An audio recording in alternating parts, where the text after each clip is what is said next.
ETF index mutual funds నేర్చుకుని stock మార్కెట్లో రాణించాలనుకుంటున్నారా? వెంటనే ఈ నెంబర్కి కాల్ చేయండి.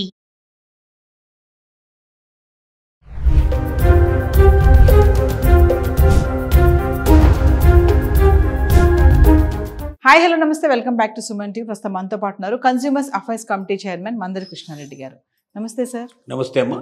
సార్, చూసుకుంటే ఐటీ రంగంలో వర్క్ స్ట్రెస్, ప్రెషర్ ఎక్కువైపోతుంది. మరి రీసెంట్గా పూణేలో ఒక అమ్మాయి సూసైడ్ చేసుకుంది. అంటే వర్క్ స్ట్రెస్ భరించలేక వీక్ అంతా వర్క్ చేయడం, సాటర్డే సండే మళ్ళీ కొత్త టెక్నాలజీ పైన స్టడీ చేయడం, మండే మళ్ళీ బ్యాక్ టు ఆఫీస్ అనమాట. వాళ్ళకి వర్క్ కూడా 12 hours ఉంటుందంట. అంటే ఐటీ సెక్టార్లో సూసైడ్స్ అనేవి బాగా పెరిగిపోతున్నాయి అనేసి అయితే ఒకటి చూస్తున్నాము. దీని గురించి ఏం చెప్తారు సార్? ఐటీ టెక్నాలజీలు పని గంటలు పెరిగిపోవడానికి, పని దినాలు పెరిగిపోవడానికి ముఖ్యమైన కారణాలు ఏమిటంటే, ఒకటి డ్రాస్టిక్గా ఎక్కువ మంది తీసేయడం జరుగుతోంది. తీసేసిన వాళ్ళ పనిని ఉన్న వాళ్ళ మీద ప్రెషర్ పెంచడానికి ప్రయత్నం ఫుల్ఫిల్ చేయాలి వాళ్ళు. అందువల్ల ఏమైందంటే పని గంటలు పెంచాల్సి వచ్చింది, పని దినాలు పెంచాల్సి వచ్చింది. రెండోది ఏంటంటే కొత్త టెక్నాలజీ నేర్పాల్సి వస్తుంది వాళ్ళకి. ఇప్పుడు మనకు ఆర్టిఫిషియల్ ఇంటెలిజెన్స్ ఏదైతే ఉందో అది రోజు రోజుకి కొత్త పుంతలు దొక్కుతుంది. రోజు రోజుకి దాంట్లో మార్పులు వస్తూ ఉన్నాయి. ఆ వస్తున్న మార్పులు ఎప్పటికప్పుడు అందిపుచ్చుకోకపోతే ఈ కంపెనీ వెనకబడుతుంది అనేట్టు భయంతో ఉన్నటువంటి ఎంప్లాయీస్కి ఏఐ టెక్నాలజీని నేర్పించేందుకు ప్రయత్నం చేస్తూ ఉన్నాం. ఈ ఏఐ టెక్నాలజీ నేర్పించాలంటే దానికి సాటర్డే సండే మాత్రమే సాధ్యమవుతుంది. ఎందుకంటే మిగతా రోజుల లోపల రెగ్యులర్ వర్క్ ఉంటుంది. ఆ రెగ్యులర్ వర్క్ కాదని చెప్పి దీన్ని నేర్పడం మొదలు పెడితే రెండింటిని కాంబినేషన్ సరిపోదు. కాబట్టి సాటర్డే సండే ఇంతకుముందు మనకు 5 రోజులు పని విధానం ఉండేది. 5 రోజులు పని చేసి 2 రోజులు స్ట్రెస్ తీసుకోవడం వల్ల ఆ 2 రోజులు కాస్త వాళ్ళు హ్యాపీగా గడిపి ఇవన్నీ మర్చిపోయి మళ్ళీ 5 రోజులు పని చాలా బాగా చేసేందుకు ప్రయత్నం చేస్తారు. ప్రపంచవ్యాప్తంగా కూడా 5 days విధానం ఎక్కువగా ఉంది. ఎక్కువ వెస్టర్న్ కంట్రీస్ నుంచి వచ్చింది ఇది. 5 రోజులు వారంలో గాడిదలాగా పనిచేయి, 2 రోజులు గుర్రంలాగా పరిగెత్తు, నువ్వు కావాల్సినవన్నీ అనుభవించు. ఆ 2 రోజుల లోపల నువ్వు ఆనందాన్ని సంతోషాన్ని పంచుకో. ఆ ఆనందాలు సంతోషాలతోటి నువ్వు ఉల్లాసంగా ఉండి నీ మనసునంతా కూడా ప్రశాంతంగా చేసుకొని అప్పుడు వర్క్ మీద కాన్సన్ట్రేట్ చేస్తే వర్క్ బాగా చేయగలుగుతావు, ఉత్సాహంగా చేయగలుగుతావు అని. అంటే ఈ వర్క్ను మరింత ఉత్సాహంగా జరపడానికి 2 రోజులు సెలవులు ఇచ్చారు. కానీ ఇప్పుడు ఏమవుతుంది, ఆ 2 రోజుల్ని ఏఐ టెక్నాలజీ నేర్పించడానికి ఉపయోగిస్తున్నారు. ఒకవేళ అది నేర్చుకోకపోతే మరి మన కంపెనీ వెనకబడిపోతుంది. మన కంపెనీ వెనకబడిపోతే మిగతా కంపెనీలు ముందుకెళ్ళిపోతే మనకు ఆర్డర్స్ రావు. ఆర్డర్స్ రాకపోతే మనం డబ్బు చేసుకోలేము. డబ్బు చేయలేకపోతే మీకు శాలరీస్ ఇవ్వలేము. తర్వాత ఇంకా మరి పూర్తిగా కంపెనీనే మూసేయాల్సిన పరిస్థితి ఏర్పడుతుంది. కాబట్టి ప్రపంచంలో ఉన్న మిగతా కంపెనీలతో పోటీ పడాలంటే ఖచ్చితంగా మన కంపెనీ కూడా కొత్త టెక్నాలజీని అందిపుచ్చుకోవాలి. కొత్త టెక్నాలజీ అందిపుచ్చుకోవడం అంటే ఇప్పుడున్నటువంటి క్లయింట్స్ని మనం వదులుకొని, ఇప్పుడున్న బిజినెస్ వదులుకొని చేయడం కాదు. 5 రోజుల పాటు పని దినాలు పెంచుతున్నాం. ఈ పని దినాలు పెంచి మీకు పని టైంలు కూడా, పని దినాలే కాకుండా పని వేళలు కూడా పెంచుతున్నాం. ఇంతకుముందు 6 గంటలు 8 గంటలు పనిచేసి ఇప్పుడు 12 గంటలు కూడా పనిచేయాల్సిన పరిస్థితి, 10 గంటల నుంచి 12 గంటలు ప్రయాణం చేయాల్సిన పరిస్థితి పడుతుంది. అంటే ఉదయం వెళ్ళిపోయి రాత్రి దాకా దాదాపుగా ఆ పని చేసి వెనక్కి వచ్చి మళ్ళీ రెస్ట్ కూడా తీసుకునే అవకాశం లేదు. కాబట్టి మళ్ళీ పొద్దున్నే మళ్ళీ బయలుదేరి వెళ్ళడం, సాటర్డే సండే కూడా పనిచేయడం వల్ల పిచ్చెక్కిపోయే పరిస్థితి ఏర్పడుతుంది. ఎందుకంటే ఒక వాతావరణానికి అలవాటు పడిపోయి, ఒక లిమిటెడ్ పని దినాలకు, పని వేళలకు అలవాటు పడి, లిమిటెడ్ పని దినాలకు అలవాటు పడి మిగతా 2 రోజులు తమ సొంత పనులు చేసుకోవడానికి పెట్టుకొని కాస్త రిలాక్స్ అవ్వడానికి, కొద్దిగా హ్యాపీగా ఉండడానికి రకరకాలుగా ప్రోగ్రామ్స్ ముందే తయారు చేసుకొని ఉల్లాసంగా జీవితం గడపడానికి అలవాటు పడ్డటువంటి టెక్కి సంబంధించిన అంత టెక్నాలజీ సంబంధించిన పీపుల్ అంతా కూడా ఒక్కసారి వాళ్ళ జీవన గమ్యంలో తేడా రావడం, ముఖ్యంగా అసలు ఉద్యోగం ఉంటుందా పోతుందా అనేటువంటి మానసిక ఒత్తిడి ముందు ప్రారంభమైంది. ఈ మానసిక ఒత్తిడి ఒకవైపు బాధపడుతుండగానే రెండో వైపు ఏంటంటే పని వేళలు పెరిగిపోయినాయి. ఇంకో మూడో వైపు ఏంటంటే పని దినాలు పెరిగిపోయినాయి. ఇట్లా ఇన్ని రకాల ప్రెషర్స్ను తట్టుకోలేక ఈ మధ్య పూణేలో అభిలాష్ అనే ఒక అమ్మాయి, ఆమె 21 years ఏజ్, తండ్రి 21 అంతస్తులోంచి దూకి తను చనిపోవడం జరిగింది, ఆత్మహత్య చేసుకోవడం జరిగింది. అంటే ఈ పని ప్రెషర్ ఒక్కోసారి మానసికంగా ఏం చేస్తుందంటే టోటల్గా పూర్తిగా మనుషులకి దెబ్బతీస్తుంది. మానసికంగా పిచ్చితనం వస్తుంది, ఒక మ్యాడ్నెస్ వచ్చేస్తుంది, డిప్రెషన్లోకి వెళ్ళిపోతారు. ఒక విధానానికి అలవాటుపడ్డ మనుషులు సడన్గా వాళ్ళ విధానాలు మార్చుకోవడం వల్ల మొత్తం టోటల్గా జీవన విధానమే మారిపోయే అవకాశాలు ఉంటాయి. తద్వారా చాలా ఇబ్బందులు వచ్చే అవకాశం ఉంది. కార్ల్ మార్క్స్ అంటే మాక్సిమ్ గోర్కీ అనేటువంటి ఒక రచయిత అమ్మ అనేటువంటి ఒక పుస్తకం రాశాడు, మదర్. చాలా ప్రపంచ ప్రసిద్ధి చెందిన నవల ఇది.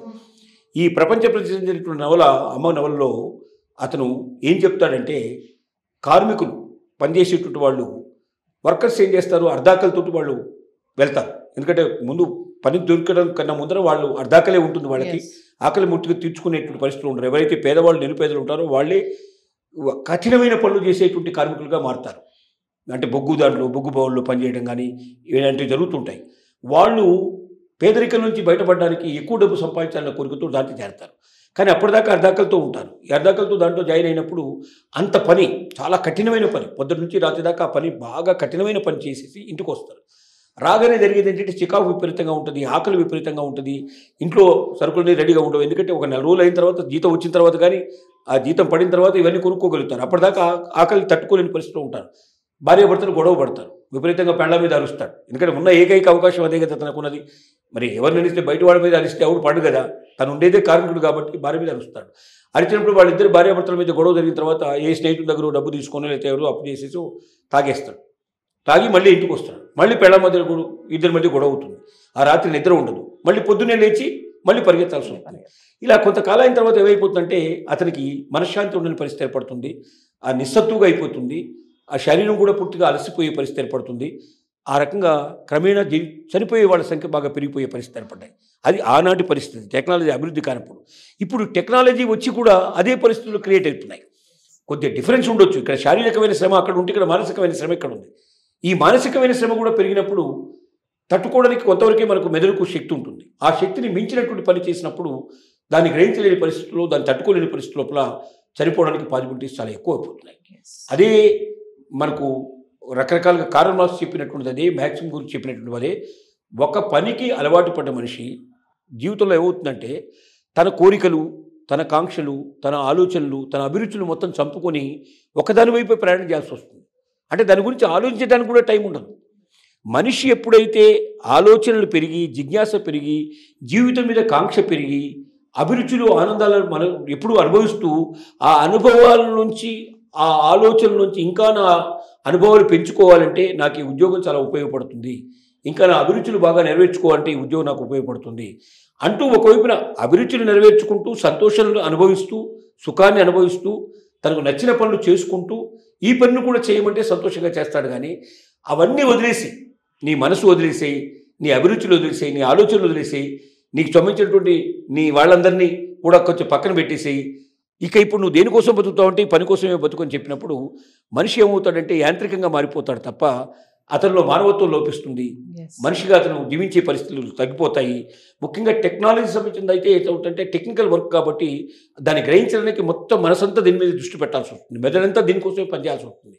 అప్పుడు ఏమవుతుందంటే డిటాచ్ అవుతుంది, ప్రపంచంతో విడిపోతారు, ఇతరుల మనుషులతో తన సంబంధించిన సన్నిహితులు అందరితో విడిపోతారు. పొద్దున వెళ్తారు, రాత్రి దాకా పనిచేస్తారు, వచ్చి అలసిపోయి కింద పడి నిద్రపోతారు, అలసిపోయి నిద్రపోతారు. ఆ నిద్రపోయిన తర్వాత పొద్దున లేచి మళ్ళీ పని జ్ఞాపకం వస్తుంది, టగటక తయారైపోయి పరిగెత్తుకుంటూ పోతారు.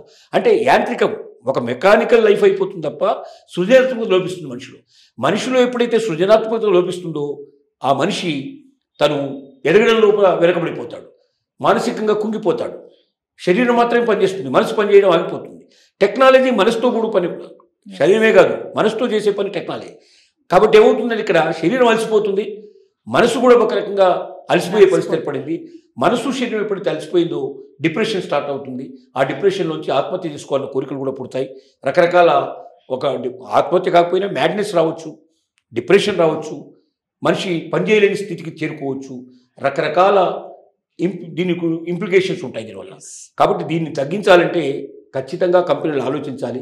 ఎంతసేపు ఉన్న మనుషుల్ని తీసేయడం, ఉన్న వాళ్ళకి పనివేళలు పెంచడం, పని దినాలు తగ్గించడం, ఇలాంటివి చేసి ఉన్న ఎంప్లాయీస్ను కూడా దూరం చేసుకునే పరిస్థితి ఏర్పడుతుంది. టెక్నాలజీలో మిగతా వాళ్ళకన్నా ముందు వెళ్ళాలని కోరిక చివరికి దేనికి దారి తీస్తుందంటే ఆ టెక్నాలజీ నేర్చుకోలేక, ఆ ఉద్యోగాన్ని వదులుకోలేక రెండింటి మధ్యలో డిప్రెషన్ పప్పులు ఎక్కువ పెరుగుతారు. ఇలాగ జపాన్లో కూడా ఇలాగే జరిగింది కొంతకాలం. జపాన్ లోపల ఇలాంటి టెక్నాలజీ మీద ఎక్కువగా జనాల్ని ఎక్కువ కాలం పనిచేయించడం, ఎక్కువ పనివేళలు పనిచేయించడం వల్ల కొంతమంది జపానీయులు మరణించినట్టుగా జపాన్ టెక్నాలజీ సంబంధించిన వంశం మరణించినట్టుగా మనకు చరిత్ర చెప్తోంది. కాబట్టి చరిత్రలంతా దృష్టిలో పెట్టుకొని ఇప్పటికైనా కంపెనీలు కళ్ళు తెరిచి వీలైనంత వరకు వాళ్ళ ఎంప్లాయీస్కి రిక్రియేషన్కు లోటు లేకుండా మానసికంగా వాళ్ళు ఉల్లాసంగా ఉండడానికి ఏమేం చేయగలుగుతారో అన్నీ చేయడానికి ప్రయత్నం చేస్తూనే ఒకవైపున వాళ్ళు ఈ రంగంలో నెగ్గాలి అంటే ముందు తన వాళ్ళని చూసుకోవాలి. ఎంప్లాయీస్ని ఎప్పుడైతే కష్టపెట్టి బాధపెట్టి వాళ్ళకి శారీరకంగా యంత్రాల్లాగా పనిచేయడం మొదలుపెడతారో అప్పుడు వాళ్ళకు సెన్సిటివ్నెస్ కోల్పోతారో ఆ కంపెనీ కూడా పూర్తిగా మూతపడాల్సిన పరిస్థితి ఏర్పడుతుంది. దీన్ని దృష్టిలో పెట్టుకొని మరొకసారి పునరాలోచన చేసి కంపెనీలు తమ యొక్క విధానాన్ని మార్చుకుంటే తప్ప అస్తిత్వంగా ప్రపంచంలో నిలబడలేమని చెప్పి మాత్రం ఖచ్చితంగా మనం చెప్పగలం. ఎస్, అంటే ఏఐ వల్ల ఉద్యోగాలు పోతున్నాయని కాకుండా ఇప్పుడు ఏఐ వల్ల ప్రాణాలు కూడా పోతున్నాయని అనుకోవచ్చు అంటారు. ఖచ్చితంగా. ఎస్, భయానికి గురై. మరి అంతే కదా, ఇప్పుడు ఏఐ తర్వాత ఏం చేస్తుందో తర్వాత సంగతి. మరి ముందే దాన్ని ఆహ్వానించడంలోనే ఒకవేళ ప్రాణాలు కోల్పోతే, దాన్ని ఆహ్వానించడంలోనే డిప్రెషన్ లోనైతే వాళ్ళు జీవితం మీద ఆశలు వదులుకోవాల్సిన పరిస్థితులు ఏర్పడతాయి. Yes, thank you sir.